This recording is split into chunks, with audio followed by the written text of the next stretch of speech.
देखिए, हमारा व्यू थोड़ा-सा कॉशियस है इस वक़्त। हमारा ये मानना है कि मार्केट के कुछ ऐसे क्षेत्र हैं जहाँ पे वैल्यूएशंस कुछ एवरेज के मुकाबले ज़्यादा बढ़ चुके हैं, तो कहीं न कहीं वहाँ पे थोड़ा सतर्क रहना चाहिए।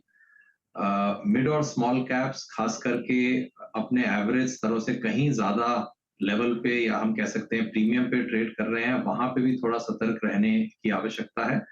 जहाँ तक प्रॉफिट बुकिंग की बात है, देखिए हमारा हमारा ये मानना है कि आम निवेशक को बाज़ारों में एक बहुत लंबे समय सीमा को सामने रख के निवेश करना चाहिए एंड जो है इन्वेस्टिंग इन लंप सम या फिर booking profits in lump sum, इसकी तो हम हिदायत नहीं देते हैं बिकॉज़ ये this is equivalent to timing the market, जो कि बहुत ज़्यादा मुश्किल साबित होता है। बट ज़रूर कुछ एक क्षेत्रों में और कुछ एक मार्केट सेगमेंट्स में कहीं न कहीं चेतावनी के संकेत आ रहे हैं, वहाँ पे थोड़ा सतर्क रहने की आवश्यकता है। तो जी। स्पेसिफिकली किन सेक्टर्स में आपको लग रहा है थोड़ी सी वार्निंग साइंस इस समय दिखने लगी है अजय जी, जहां पर शायद आप भी नया पैसा कमिट ना करें? ओवरऑल अगर हम बात करें पीएसयू क्षेत्र की, तो पीएसयूज़ के अंदर पिछले 2 से 3 महीनों में कुछ बहुत ज़्यादा एक्साइटमेंट हम लोगों ने महसूस किया है and compared to the business या फिर उस बिज़नेस की ग्रोथ आने वाले सालों में हमें ऐसा कुछ नहीं दिखाई दे रहा कि उनके स्टॉक प्राइसेस इस स्तर पे जाके ट्रेड करें। तो ओवरऑल पीएसयूज़ मैं कहूँगा जिसके अंदर पीएसयू बैंक्स भी इंक्लूडेड हैं, जिसमें PSU oil and gas companies भी इंक्लूडेड है, यहाँ पे थोड़ा ओवरहीटिंग के संकेत हैं ज़रूर। जहाँ तक डिफेंस स्टॉक्स की बात है, ये अपने आप में एक मल्टी डेकेड अपॉर्च्युनिटी है। इसको मैं वहाँ पे भी थोड़ा ओवर वैल्यूएशन ज़रूर हम महसूस कर रहे हैं, लेकिन इन अपॉर्च्युनिटीज़ के मद्देनजर मैं इनको थोड़ा-सा अलग रखूँगा। But PSU banks, PSUs in oil and gas sector, यहाँ ज़रूर ओवरहीटिंग के संकेत हैं। ओके, तो थोड़ा-सा यहाँ पे आपकी जो टिप्पणी है उसमें कॉशन झलकता हुआ। और एक दो स्पेस और सर जिनको आज हम त्यागी साहब जो आज सुर्खियों में है उसमें ऑटो में टाटा मोटर्स है। हालांकि मैं सेक्टर स्पेसिफिक आपकी टिप्पणी चाहूँगा। ज़्यादातर स्टॉक्स चाहे वो टू व्हीलर स्पेस के हों वो ऑल टाइम हाई पे ट्रेड कर रहे हैं। मेरे ख्याल से लास्ट ईयर का सेकेंड हाफ उनको बिलोंग करता है, तो ये शायद लास्ट 2 महीने पैसेंजर व्हीकल सेगमेंट को बिलोंग करते हैं। जिस प्रकार के मंथली सेल्स फिगर हैं सर, और जो एक्सपोर्ट मार्केट जो काफ़ी समय से धीमा था, जिस प्रकार से वो ओपन हो रहा है, वहाँ पे नंबर्स बढ़ रहे हैं। आपका ऑटो पे टेक क्या है इस वक्त? देखिए, ऑटो पे हमारा व्यू सकारात्मक है। आई थिंक अगर हम बहुत हाई लेवल पे बात करें, तो सबसे पहला आंकड़ा जो हमारे सामने आता है, वो है ऑटो क्षेत्र का पेनिट्रेशन। हम पेनिट्रेशन को ज़्यादा करके ऑटो क्षेत्र में कार्स पर 100 पीपल के तौर पे उसका आकलन करते हैं। हिंदुस्तान में वो फिगर इस वक़्त है 3 कार्स पर 100 पीपल, इसको आप 3% पेनिट्रेशन भी मान सकते हैं। अगर आप इमर्जिंग मार्केट्स की बात करें तो ये आंकड़ा करीबन 15% है। विकसित देशों में ये आंकड़ा 40-50% के करीब है। सो आप ये ज़रूर इससे देख के अनुमान लगा सकते हैं कि ऑटो क्षेत्र आने वाले कई दशकों के अंदर एक ग्रोथ सेक्टर के सामने के रूप में सामने आएगा और अपॉर्चुनिटीज हमारे पास रहेंगी। 2 से 3 कंपनीज ऐसी हैं जिसमें से मारुति है, हुंडई है, एक आधी कंपनी और है जिन्होंने हिंदुस्तान के लो कॉस्ट स्ट्रक्चर का लाभ उठाते हुए एक्सपोर्ट्स अपॉर्चुनिटी को बहुत बढ़िया तरीके से अपने ओवरऑल बिजनेस प्लान्स में शामिल किया है। सो एक्सपोर्ट अपॉर्चुनिटीज जरूर रहेंगी, लेकिन at the centre of the auto sector in India हमारी डोमेस्टिक ग्रोथ अपॉर्चुनिटी मैं समझता हूं कहीं ना कहीं एक सबसे बड़ी अपॉर्चुनिटी रहेगी। न्यूक्लियस वही रहेगा और हमें लगता है कि पेनिट्रेशन की वजह से ये मल्टी डेकेड ग्रोथ स्टोरी सामने रहेगी। यहाँ पे ये जरूरी है कि आपको बाजार के और कस्टमर प्रेफरेंसेस के हिसाब से आपको कहीं ना कहीं मॉडल्स लॉन्च करते रहने हैं। हो सकता है कि हाइब्रिड्स अगले 5 से 10 साल हिंदुस्तान में अच्छा करें, हो सकता है 10 साल के बाद प्योर इलेक्ट्रिक्स हिंदुस्तान में अच्छा करें। तो आपको कहीं ना कहीं आर&डी पे अपना जोर देना है और आपको मार्केट के साथ मूव करना है, कंज्यूमर प्रेफरेंसेस के साथ मूव करना है। जी। ओके, तो चलिए ये आपकी राय इस सेक्टर पर। आईटी पर क्या व्यू बन रहा है अब आज, क्योंकि पिछले 3-4 दिन में हमने वापस एक करेक्शन देखा है लार्ज कैप आईटी में। जी। देखिए, आईटी में लॉन्गर टर्म व्यू अगेन हमारा सकारात्मक ही है। मैं इसको एक सेंटेंस में डिफाइन करना चाहता हूँ, वो है कि we are living in an IT age today. मुझे लगता है ये आईटी एज शायद 20-30 साल पहले कभी शुरू हुई थी, मे बी 80 के दशक में शुरू हुई थी। और एवरी बिजनेस, इंक्लूडिंग जो मैं कॉल आपके सामने अभी कर रहा हूँ, every business is being impacted by IT. IT का योगदान हर क्षेत्र में है, हर कंपनी में है, हर इंडिविजुअल की लाइफ में है। और बहुत सारी चीजें ऐसी हैं जो हम आज नहीं फोर्स ही कर सकते, लेकिन आज के 10 साल में वो बहुत कॉमन चीजें हो जाएंगी, और वो सब टेक्नोलॉजी ही अनेबल कर रहा है। तो आईटी कंपनीज और खासकर सर्विसेज कंपनीज, हमारे देश में ज्यादा करके आईटी कंपनीज सर्विसेज कंपनीज हैं।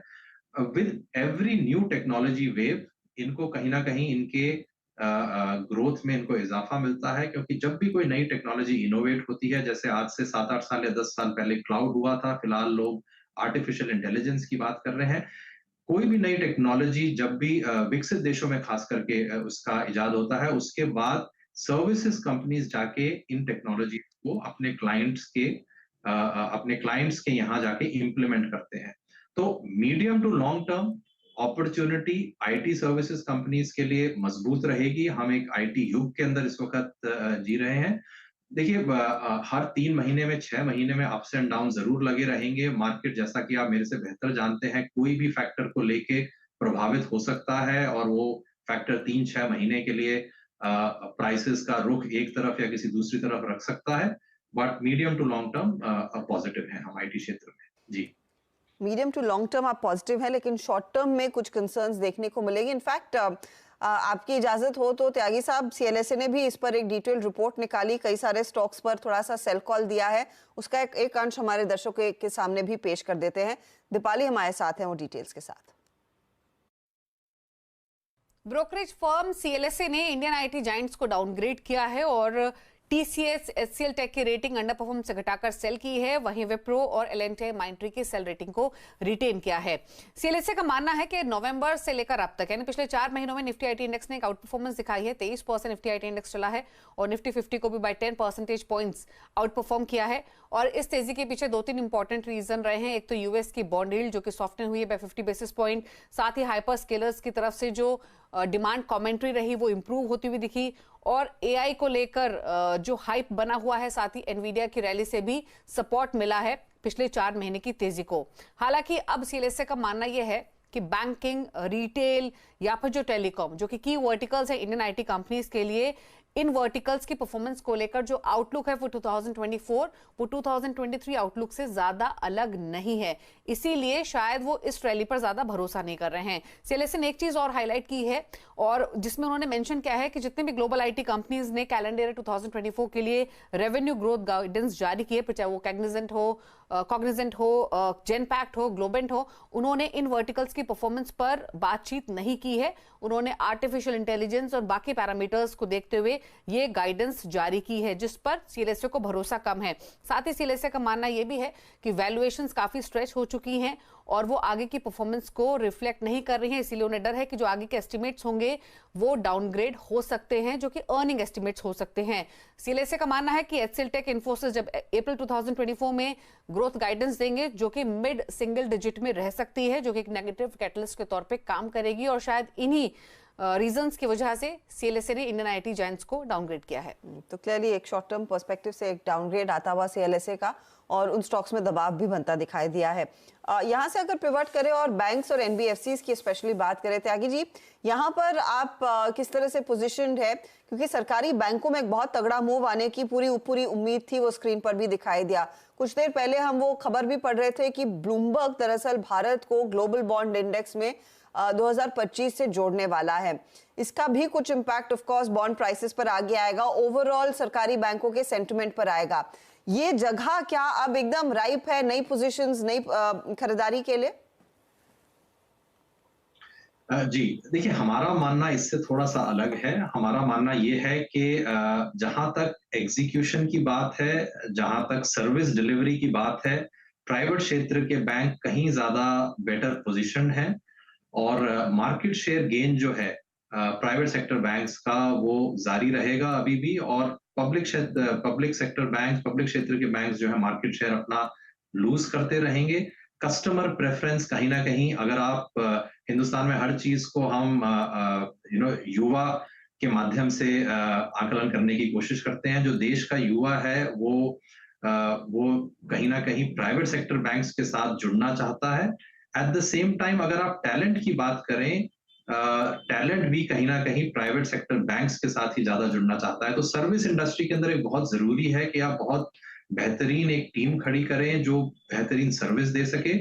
हमारा ये मानना है कि service quality will be better with private sector banks, therefore उनका जो है मार्केट शेयर गेन जारी रहेगा।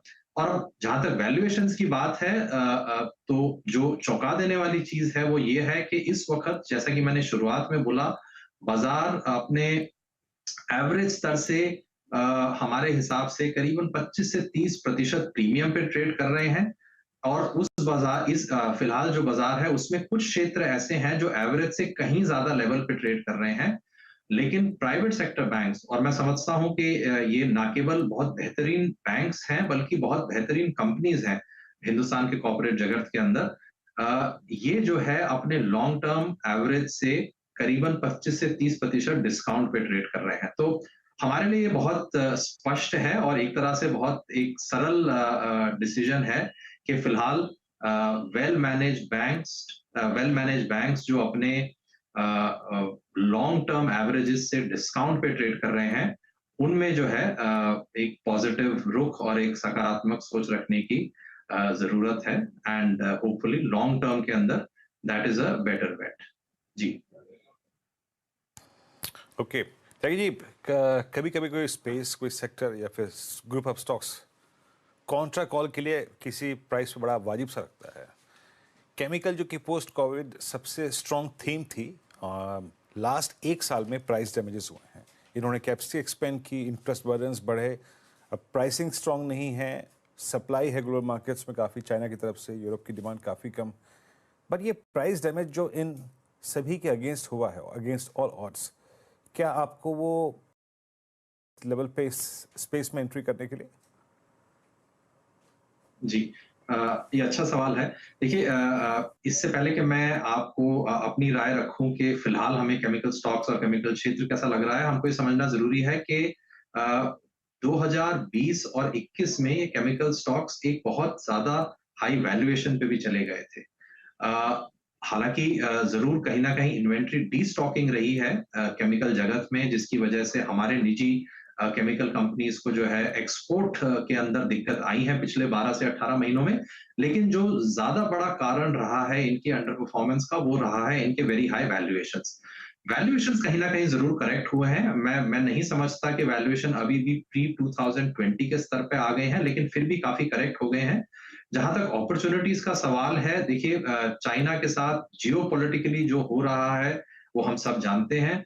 पिछले 2-3 सालों से हम चाइना प्लस वन के बारे में सुन रहे हैं, और चाइना प्लस वन जो है कई क्षेत्रों के अंदर हिंदुस्तान की कंपनियों को बेनिफिट करेगा। उसमें से केमिकल क्षेत्र एक बड़ा क्षेत्र है। लेकिन पिछले कुछ महीनों में चाइना प्लस वन के साथ साथ हम आउट ऑफ चाइना भी एक चीज सुन रहे हैं, जिसका मतलब है कि ना केवल आपको चाइना से बाहर डाइवर्सिफाई करना है, बट कोशिश करके आपको चाइना से कंप्लीटली बाहर भी निकलना है। तो केमिकल क्षेत्र एक ऐसा क्षेत्र है जिसको अपॉर्चुनिटीज जरूर मिलेंगी बिकॉज ऑफ चाइना के ऊपर जो रिलायंस ग्लोबल कंपनीज अपना कमजोर करेंगी, और या फिर अपना कम करेंगी रिलायंस चाइना के ऊपर। तो जहां तक वैल्यूएशन का सवाल है, हो सकता है थोड़ा बहुत डाउनसाइड बची हो, लेकिन ओवरऑल हमारा ओपिनियन कंस्ट्रक्टिव है on the chemical sector from a medium to long term. जी, बहुत बहुत शुक्रिया त्यागी साहब हमारे साथ जुड़ने के लिए।